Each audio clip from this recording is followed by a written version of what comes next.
Tackle pemain Mozambik melakukan tackle gunting terhadap diganjar kartu kuning. Cuman entah pemain Mozambik lebih berbahaya karena ketika melakukan counter setiap kali hampir masuk ke dalam kotak penalti. Lanjut di awal babak kedua, tackle pemain Mozambik melakukan tackle gunting terhadap Dix, cukup berbahaya. Aku pikir itu harusnya tackle tersebut dia diganjar kartu kuning, cuman entah kenapa wasit hanya memberikan peringatan. Dix mengerang kesakitan ketika tackle itu terjadi. Beruntung setelah perawatan di lapangan, Dix bisa melanjutkan pertandingan. Di babak kedua ini kita juga masih kesulitan membongkar pertahanan lawan. Malah pemain Mozambik lebih berbahaya karena ketika melakukan counter setiap kali hampir masuk ke dalam kotak penalti kita. Beruntung masih bisa dihalau kan Dix dan Tas.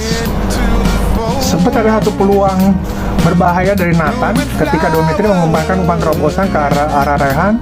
Rehan Hanan melakukan cutback, ada Nathan Choaon di kotak penalti hanya masih membentur tiang. Setelah itu pertandingan berjalan, walaupun kita mendominasi secara bola dan passing, kita masih sangat kesulitan membongkar pertahanan Mozambik. Tapi ketika counter, Joey dan Babot ketika di counter, kita kesulitan karena jujur pemain Mozambik ini speednya cukup baik, kecepatannya cukup baik. Untuk beruntung masih bisa ketika syuting ditahan oleh di clearance oleh Babot dan Dix. Dan pertandingan pun kebanyakan hanya berakhir di lini tengah, antara kita hampir masuk ke tempat tiga lawan, lalu di counter sempat berbahaya.